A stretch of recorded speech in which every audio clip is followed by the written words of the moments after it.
Hi hello ವೀಕ್ಷಕರೇ, ಈ ವಾರದ ಎಲಿಮಿನೇಷನ್ ಅಪ್ಡೇಟ್ ಬಂದಿದೆ. ಈ ವಾರ ಮನೆಯಿಂದ ಹೊರಹೋದ ಸ್ಪರ್ಧಿ ಯಾರು ಮತ್ತು ವೋಟಿಂಗ್ ಪ್ರಕಾರ ಹೋಗಬೇಕಿದ್ದ ಸ್ಪರ್ಧಿಯೇ ಬೇರೆ ಮತ್ತು ಇಲ್ಲಿ ಹೋದ ಸ್ಪರ್ಧಿಯೇ ಬೇರೆ ಆಗಿದ್ದಾರೆ. ಹಾಗಾಗಿ ಆ ಸ್ಪರ್ಧಿ ಯಾರು ಎಂದು ಈ ವಿಡಿಯೋದಲ್ಲಿ ತಿಳಿಸ್ಕೊಡುತ್ತೇನೆ. ನೀವಿನ್ನು ಮೊದಲ ಬಾರಿಗೆ ನಮ್ಮ ಚಾನಲ್ ಅನ್ನು ನೋಡುತ್ತಿದ್ದರೆ ನಮ್ಮ ಚಾನಲ್ ಅನ್ನು ಸಬ್ಸ್ಕ್ರೈಬ್ ಮಾಡಿ ಮತ್ತು ವಿಡಿಯೋ ಇಷ್ಟವಾದರೆ ಒಂದು ಲೈಕ್ ಕೊಡಿ. ವೀಕ್ಷಕರೇ, ಈ ವಾರ ಒಟ್ಟು 5 ಸ್ಪರ್ಧಿಗಳು ನಾಮಿನೇಟ್ ಆಗಿದ್ದರು. ಆ ಸ್ಪರ್ಧಿಗಳೆಂದರೆ ಧನುಷ್, ಸ್ಪಂದನಾ, ಅಶ್ವಿನಿ ಗೌಡ, ರಾಶಿಕಾ ಮತ್ತು ಧ್ರುವಂತ್. ವೀಕ್ಷಕರೇ, ಈ ವಾರ ವೋಟಿಂಗ್ ಪ್ರಕಾರ ಯಾರು ಟಾಪ್ ಅಲ್ಲಿ ಇದ್ದಾರೆ ಮತ್ತು ಯಾರು ಬಾಟಮ್ ಅಲ್ಲಿ ಇದ್ದಾರೆ ಎಂದು ನೋಡೋದಾದ್ರೆ, ಟಾಪ್ 1ನೇ ಸ್ಥಾನ ಮೊದಲನೇ ಸ್ಥಾನಕ್ಕೆ ಧನುಷ್ ಅವರು ಇದ್ದಾರೆ. ಧನುಷ್ ಅವರು ಎಲ್ಲಾ ಟಾಸ್ಕ್ ಗಳನ್ನು ಚೆನ್ನಾಗಿ ಆಡಿದ್ರಿಂದ ಧನುಷ್ ಅವರು ಈ ವಾರ ಟಾಪ್ 1 ಅಲ್ಲಿ ಇದ್ದಾರೆ.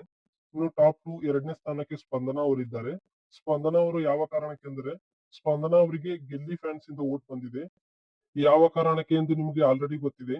ಧ್ರುವಂತ್ ಅವರು ಗಿಲ್ಲಿ ಜೊತೆ ಜಗಳ ಆಡುತ್ತಾರೆ. ಆ ಕಾರಣದಿಂದ ಧ್ರುವಂತ್ ಅವರನ್ನು ಈ ವಾರ ಎಲಿಮಿನೇಟ್ ಮಾಡಿ ಮನೆಗೆ ಕಳಿಸಬೇಕೆಂದು ಗಿಲ್ಲಿ ಫ್ಯಾನ್ಸ್ ಎಲ್ಲರೂ ಸ್ಪಂದನ ಅವರಿಗೆ ವೋಟ್ ಮಾಡಿದ್ದಾರೆ. ಹಾಗಾಗಿ ಸ್ಪಂದನ ಅವರು ಟಾಪ್ 2 ಅಲ್ಲಿ ಇದ್ದಾರೆ. ಇನ್ನು ಟಾಪ್ 3 ಅಲ್ಲಿ ಅಶ್ವಿನಿ ಗೌಡ ಅವರು ಇದ್ದಾರೆ. ಟಾಪ್ 4 ಅಲ್ಲಿ ರಾಶಿಕಾ ಅವರು ಇದ್ದಾರೆ ಮತ್ತು ಕೊನೆಯ ಸ್ಥಾನದಲ್ಲಿ ಧ್ರುವಂತ್ ಅವರು ಇದ್ದಾರೆ. ವೀಕ್ಷಕರೇ, ಈ ವಾರ ವೋಟಿಂಗ್ ಪ್ರಕಾರ ಮನೆಯಿಂದ ಆಚೆ ಹೋಗಬೇಕಿದ್ದ ಸ್ಪರ್ಧಿ ಧ್ರುವಂತ್ ಅವರು. ಧ್ರುವಂತ್ ಅವರು ಆಚೆ ಬಂದಿಲ್ಲ. ಅವರ ಬದಲಿಗೆ ಈ ವಾರ ಮನೆಯಿಂದ ಹೊರ ಹೋಗಲು ಎಲಿಮಿನೇಟ್ ಆಗಿರುವ ಸ್ಪರ್ಧಿ ಸ್ಪಂದನ ಅವರು. ವೀಕ್ಷಕರೇ, ಎಲ್ಲಾ ಕಡೆ ಹೇಳುತ್ತಿದ್ದರು ಸ್ಪಂದನ ಅವರು ಹೋದ ವಾರ ಮನೆಯಿಂದ ಆಚೆ ಬರಬೇಕಾಗಿತ್ತು ಅಂತ. ಆದರೆ ಸ್ಪಂದನ ಅವರು ಈ ವಾರ ಮನೆಯಿಂದ ಎಲಿಮಿನೇಟ್ ಆಗಿ ಹೊರಗೆ ಬಂದಿದ್ದಾರೆ. ಮೋಸ್ಟ್ಲಿ ಧ್ರುವಂತ್ ಅವರನ್ನು ಇಟ್ಟುಕೊಂಡು ಮುಂದಿನ ವಾರದ ಮಿಡ್ ವೀಕ್ ಎಲಿಮಿನೇಷನ್ ಅಲ್ಲಿ ಮನೆಯಿಂದ ಹೊರ ಕಳಿಸುತ್ತಿರಬಹುದು. ಆ ಕಾರಣಕ್ಕಾಗಿ ಧ್ರುವಂತ್ ಅವರನ್ನು ಇಟ್ಟುಕೊಂಡಿರಬೇಕು.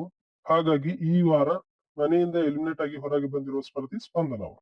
ವೀಕ್ಷಕರೇ, ಮಿಡ್ ವೀಕ್ ಎಲಿಮಿನೇಷನ್ ಬಗ್ಗೆ ಏನಾದ್ರೂ ಅಪ್ಡೇಟ್ ಬಂದ್ರೆ ನಾನು ಮುಂದಿನ ವಿಡಿಯೋದಲ್ಲಿ ತಿಳಿಸ್ಕೊಡುತ್ತೇನೆ. ಹಾಗಾಗಿ ನಮ್ಮ ಚಾನಲ್ ಅನ್ನು ಸಬ್ಸ್ಕ್ರೈಬ್ ಮಾಡಿ. ವೀಕ್ಷಕರೇ, ಎಲಿಮಿನೇಷನ್ ಬಗ್ಗೆ ಇನ್ನೇನಾದ್ರೂ ಅಪ್ಡೇಟ್ ಬಂದ್ರೆ ನಾನು ಮುಂದಿನ ವಿಡಿಯೋದಲ್ಲಿ ತಿಳಿಸ್ಕೊಡುತ್ತೇನೆ. ಹಾಗಾಗಿ ನಮ್ಮ ಚಾನಲ್ ಅನ್ನು ಸಬ್ಸ್ಕ್ರೈಬ್ ಮಾಡಿ ಮತ್ತು ವಿಡಿಯೋ ಇಷ್ಟವಾದ್ರೆ ಒಂದು ಲೈಕ್ ಕೊಡಿ. ಮತ್ತು ಸ್ಪಂದನ ಅವರು ಈ ವಾರ ಮನೆಯಿಂದ ಎಲಿಮಿನೇಟ್ ಆಗಿದ್ದರ ಬಗ್ಗೆ ನಿಮ್ಮ ಅನಿಸಿಕೆಯನ್ನು ಕಮೆಂಟ್ ಮಾಡಿ. ಧನ್ಯವಾದಗಳು.